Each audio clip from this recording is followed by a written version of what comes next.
Okay, we're good. Well, Mark, thanks so much for joining us on the podcast today. Excited to have you. And before we got started, I know you mentioned how many miles you've already run today, which boggles my mind. So it was 53.64. that is incredible. That's incredible. Well, Mark, give us a little background. We're kind of reading some of your stories and kind of what you've been up to. But can you give us a little bit of background on yourself and your running background? Yeah, when I was 14, I started running, going into long distance when I was about 17, 18. Uh-huh. Age 21, broke my kneecap, had a few years out, and then decided to get back into it again. Just to raise like money for charity was like, yeah, it was. What kind of distance running were you doing when you first started, when you were younger, when you were a teenager? It was about 5 miles, 6 miles, but then I decided to do longer distance, about 14 miles. Uh-huh. Do you feel like the longer distance is something, here's what's amazing to me, and I'd love to get your thoughts on this, is how, did you find that it kind of came natural to you? Did it come over years? So is it, is your stride just really, really good to where you're able to handle that kind of mileage? I mean, how did you kind of come about that?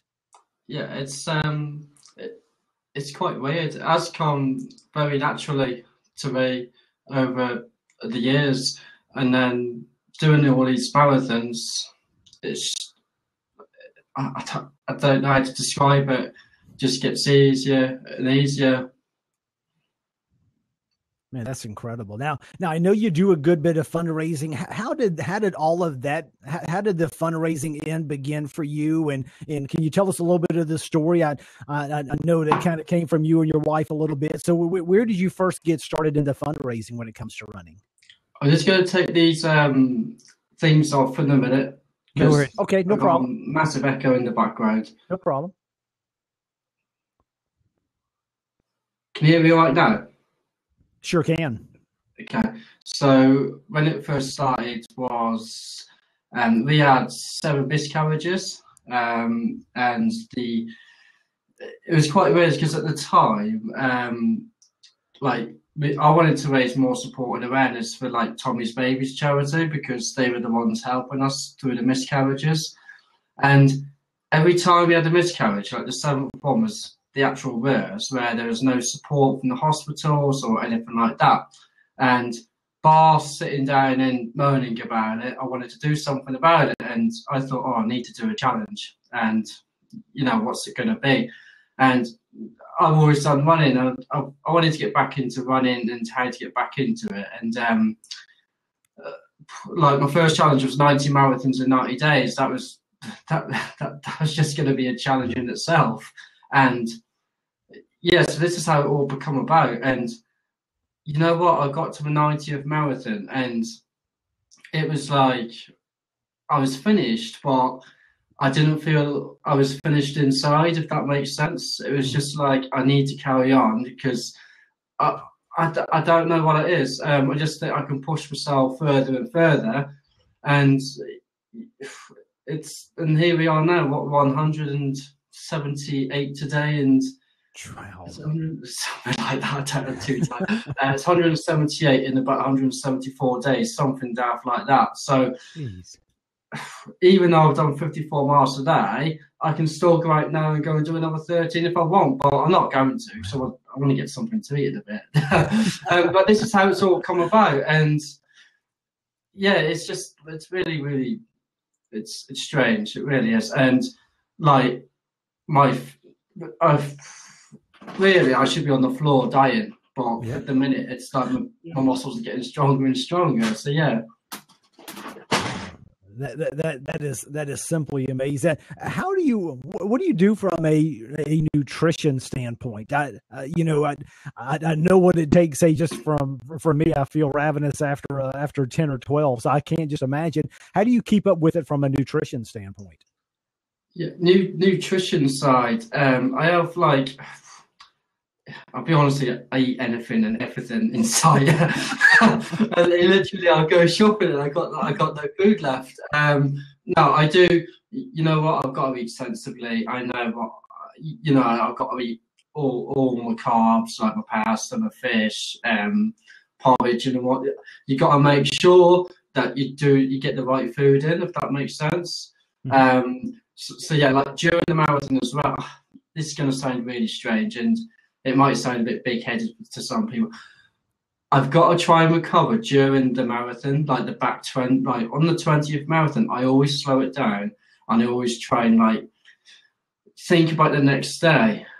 Because the thing is, if I go out all guns blazing for 26, 28 miles, 54 miles, the next day I won't be able to run because I'll be absolutely shattered. And you got to use your brain cells, to be honest. Like when you do run long distance running, is like 54 miles. It's horrific sometimes because it's a lot of the mental. 9 times out of 10, the mental side is worse than the actual nutrition side. No, tell me about so right now you're currently you correct me if I'm wrong, but you're trying to run 400 marathons in 365 days. Is that right? Yeah, that's correct, and I will do that. And I know it sounds big-headed now, but I'm going to let you into a little secret now. My challenge finishes July the 3rd. I will get to 400 that day, but I'm actually going to go on until the end of this year, which I know it sounds crazy. So it should be about 650 altogether, and that's it. And we're going to finish in Glasgow. Don't start laughing at me. I know it's crazy. But that's it, then I finish. That is absolutely amazing. So, and I love it. So, and right now you're currently trying to raise money, or you're raising money for disadvantaged kids to get adopted in the UK. Is that right? Yeah, that's right. Yeah, the first challenge was for Tommy's Babies charity, and I promoted them and took them to that challenge, which was 90 and 90. Adoption UK is who I'm raising money for, because I was adopted as a child, and I've been very fortunate, basically, and I want to help disadvantaged children, people in care homes, and hopefully inspire them to take up fitness, running, whatever it may be. And yeah, and just to get them like thinking, you know, it's going to sound bad. Like, I think people, when they're in care homes, I think they can't do anything, they're useless, but they can see me doing this, and it might just inspire them to do it. And you know, you never know, you might be talking to somebody else in 40 years' time saying, I saw that bloke doing that, so I decided to do it as well. Well, maybe. Does it help you mentally on the road when you're not just doing it for yourself, but you are doing it for others? Does it help you mentally during some of those tough stretches?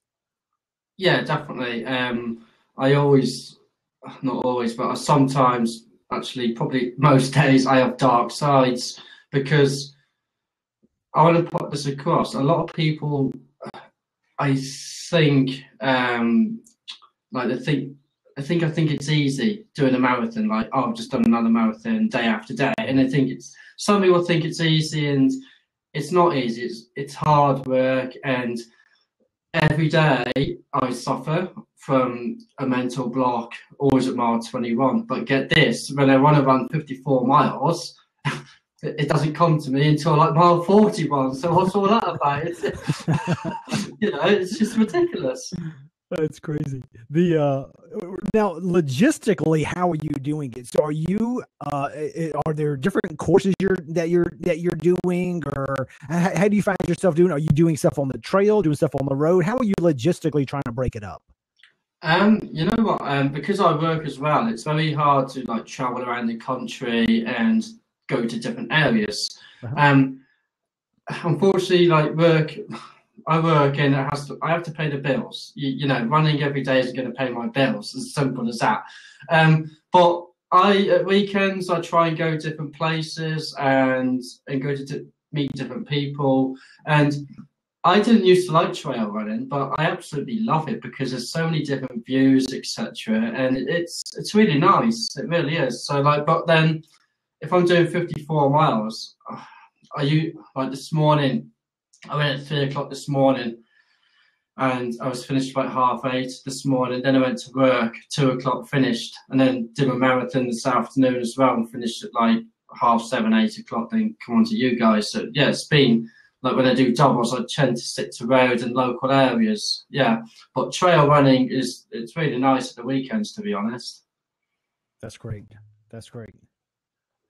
The do you do this all alone? Do anyone else you get to run with you, or how does that typically work out? Yeah, I do have a lot of very, very grateful and appreciative of all my supporters who actually do support me. And I think I'm very fortunate in having people in different areas around the UK. So wherever I go, like Shrewsbury, for instance, I've got like different people there.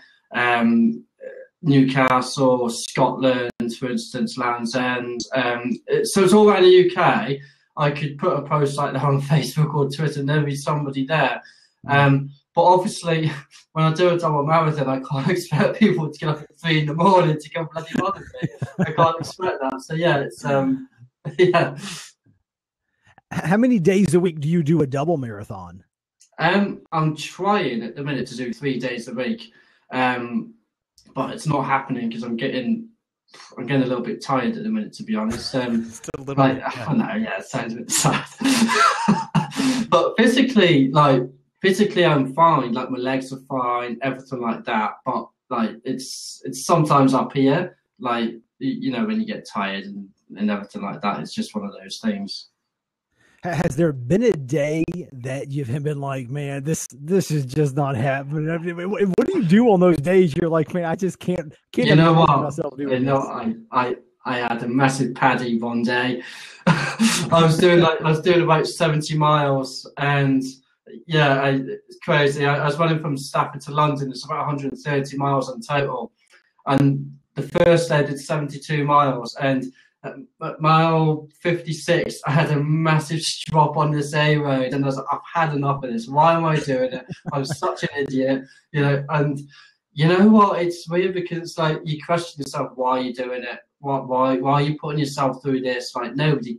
I know it's going to sound really selfish, but you think nobody cares, blah blah blah blah. And this is when Facebook comes into it. Mm-hmm. When you're having them dark sides, people actually get behind you, message you, and tell you keep going. You just man up.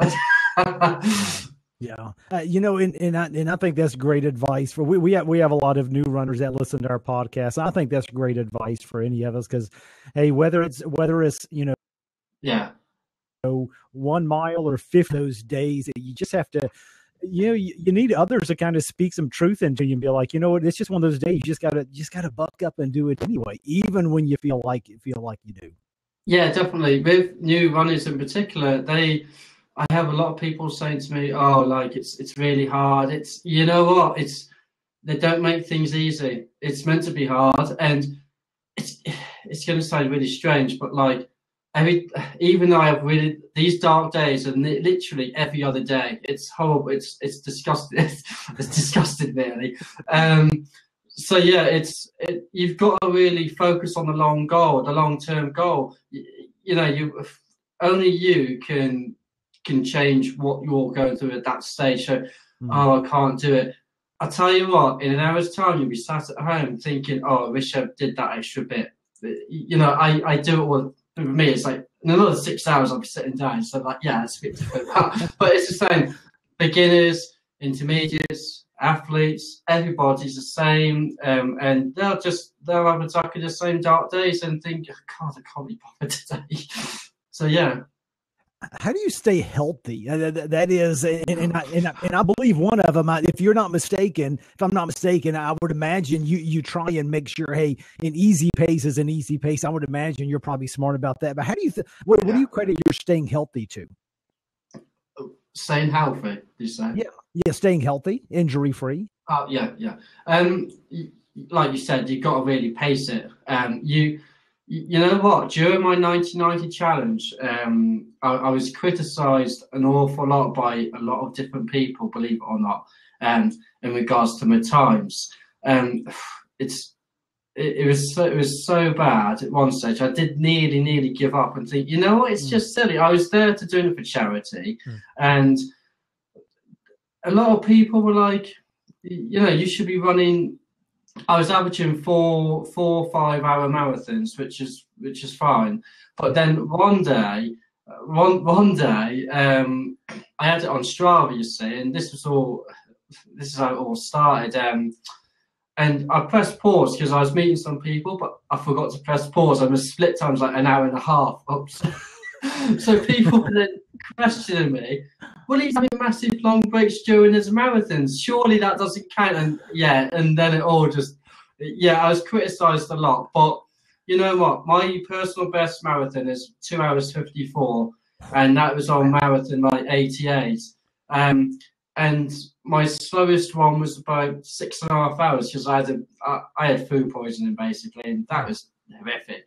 But now I'm being smart about it. I've got nothing to prove to anyone, and I'm doing probably 4 hours 40 to 5 hour marathons because I'm just taking my time about it. And if I go out at 3 hour marathons, 3 hours 25, I can guarantee you next day I'll be really sore. And I'm normal. I'm still a human being, and I do feel it.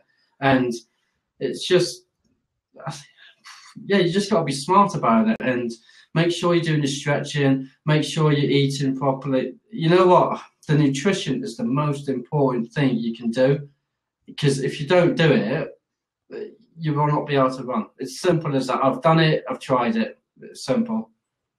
And I love your attitude, because I think you're so right. When I read something like this, when I talk to someone like you, it really gives me hope, and just remembering that in those dark moments and in those tough times, you can always push through it. It really inspires me. And I appreciate you kind of being that inspiration for people to know that, hey, if you can do this, hey, man, I can at least get out and do that. So, but let me ask you a question about some of the critics. How do you handle those kind of, you just kind of turn your back on and say, I'm not even worried about this. Is that kind of the best way you deal with it? Just kind of walk away from it? Unfortunately, sometimes I don't. I do answer back to him, which I've really got to stop doing because I'm sort of in the public eye now. So I've got to start being good. But I am who I am, and I've always said that I'll never change or anything like that. And you know what? If they want to criticise me, then great. Then they can come and do it and see how they feel every day. Because the problem is, this is going to sound really strange, but when I get criticised or anything like that, it stays in my head. And when them dark moments come, it stays up there. And then you do question, why am I doing this? Well, it's just, and then you got to try this is when Facebook comes so good to me, because I have bands with a lot of people, and I'm so grateful for my fans and supporters who back me all the way. And without them, I can't do it. I really can't do it, and it's just for them I'm doing it, and my charity. Other than that, it will be bloody hard work. Talk to me about running shoes. I mean, what do you do? I know what running shoes. I can't imagine how many shoes. Yeah, it's like, how many miles are you putting on a pair of shoes? I've got a load of trainers behind me, actually, so I'm going to try and I can't show you. Actually, can you see them? There you go. Just put in. I got my medals behind me as well. Since the start, I've gone through 16 pairs of trainers. I've just requested more trainers as well. I'm luckily sponsored by New Balance, and they supply me all the trainers. Again, without them, I can't do it, because could you imagine the cost? It's expensive enough as it is. Bloody hell! Because I eat out of house and home. I've literally, my wife goes shopping and I eat it all up, and that's it. It's gone. It's like, oh God, I need the calories, don't I? So, but that's what McDonald's is great for, calories and all. Are there any unique cravings you get during your run? Cravings for food? Milk is quite a good one. Chocolate as well. That's one, but I've really got to stop eating chocolate because it's not great for me. That's what my physio says anyway. But the minute it's fruit parcels, I literally I love a pack of fruit parcels in about 10 seconds and just have them down. It's a real good sugar rush, but any newbies out there, don't do it, because you don't want to get hooked on it. And then I'm looking at loads of energy bars, protein bars from High Five. Again, they're a sponsor, and they supply me a load of stuff, which is great. And yeah, so you know what? Even though I should eat during a marathon, even though I should have like ISO gels and High Five gels and stuff, I eat normal food. It's just to get my calories back up, because I need to eat about 4,000 calories a day. Wow, that's a lot of calories. That's a lot of bloody food. That's the truth. That is the truth. My word. So walk us through kind of how it started. So you started with 90 in 90 days. Kind of what spurred you on to start that?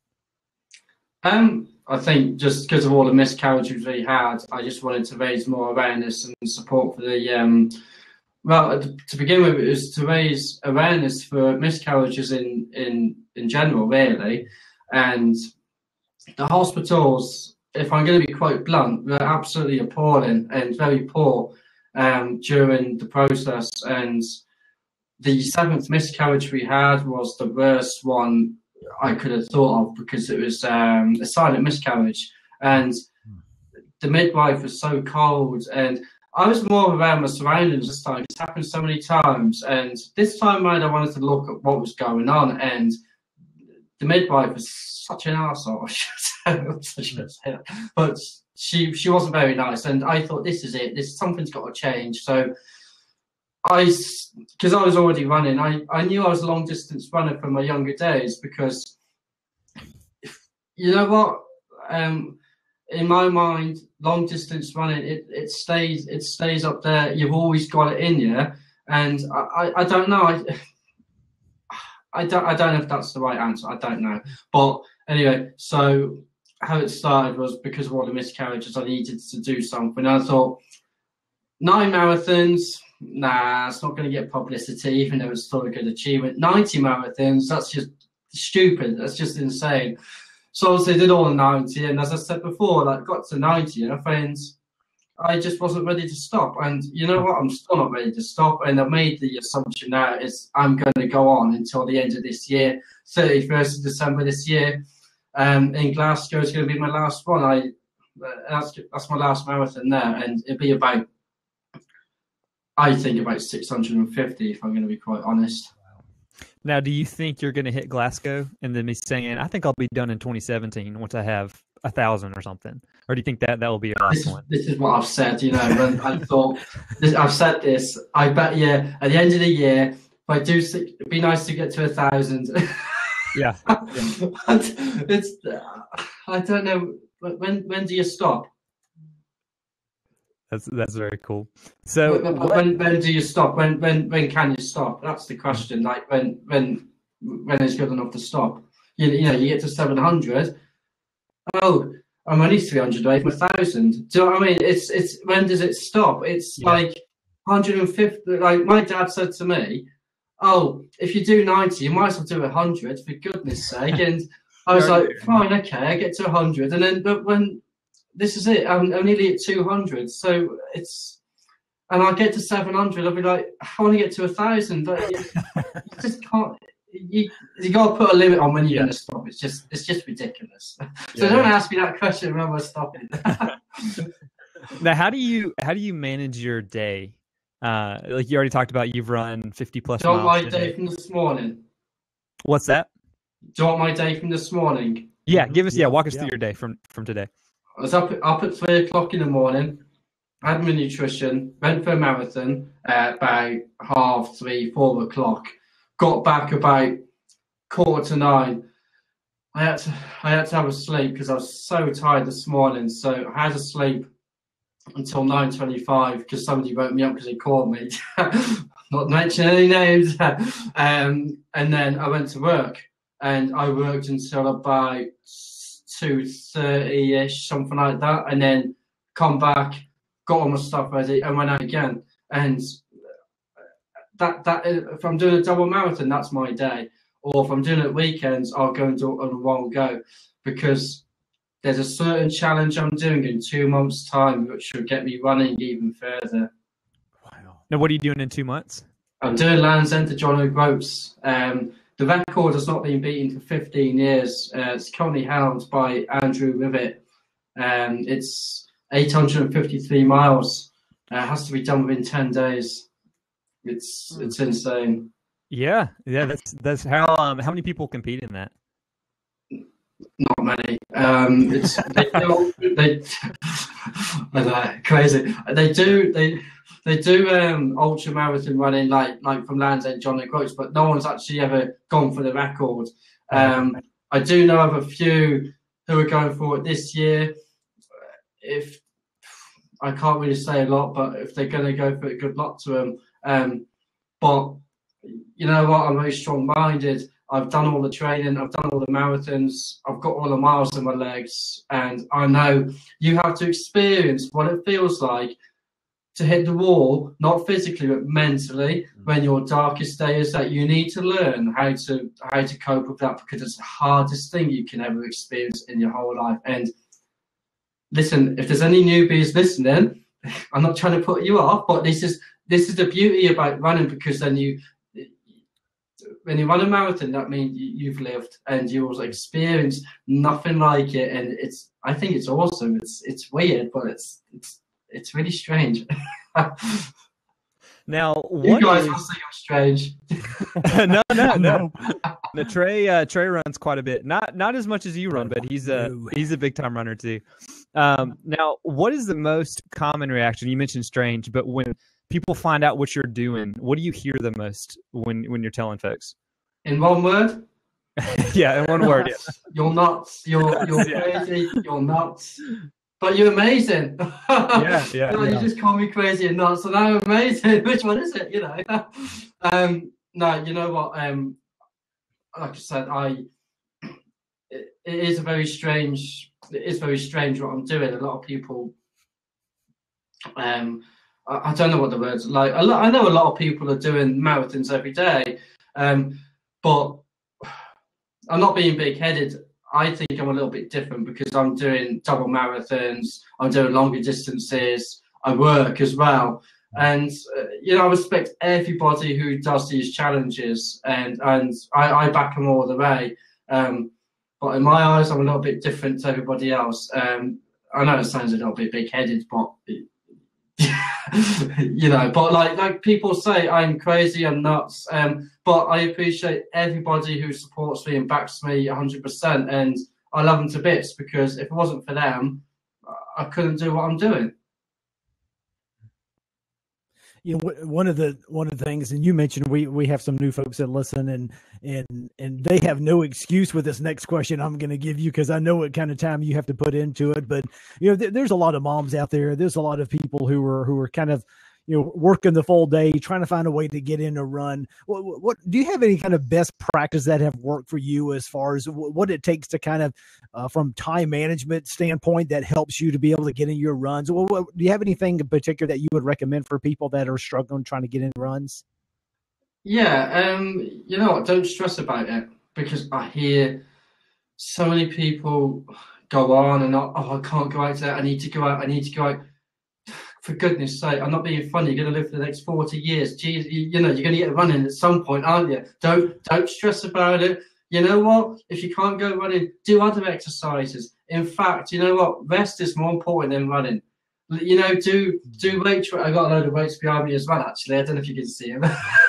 But do weight training. Write down what you want to achieve as well, like what goals you want to achieve. So just anything like that. And if you can't go running, that's fine. That's just one day in the whole of 366 days this year. It's a leap year, actually. I had to get that in.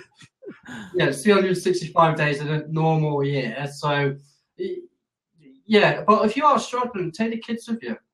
Just go for a mile, 2 miles, doesn't matter. It's not going to kill them. Or if they're young, fine. Take them with you. That's great. Well, Mark, man, we certainly appreciate your time and admire you for doing this for others and being an inspiration for us and many others. And we're very grateful for your time today. And hey, what's the best way that people can kind of follow along your journey? I know a lot of people now would love to be able to kind of follow along and see your progress. What's the best way that people can follow you along? Yeah, definitely. Go on my Facebook page. I've got a Facebook page which is called Running Vision. Why it's called that is like I've always got a vision of it's just a vision of running basically, and what we're going to achieve at the end of it, and that's why I've decided to call it that. Or you can actually add me as a personal friend. I think all my personal fans and stuff are on that page, and there's more people on that page than there was on my blooming running page. So yeah, so either way, it's fine.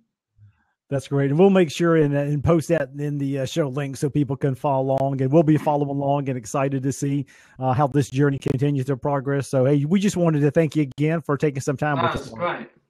It's been really good. Yeah, really. Yeah, you know what? It's great talking about my running. It's brilliant. It's if I can inspire like 1-2 people, then that's great. That's what I want to do is help people get along with what they want to achieve as well. It's really good. That's great. Thanks again, Mark. We appreciate it. Cheers. Thanks, mate.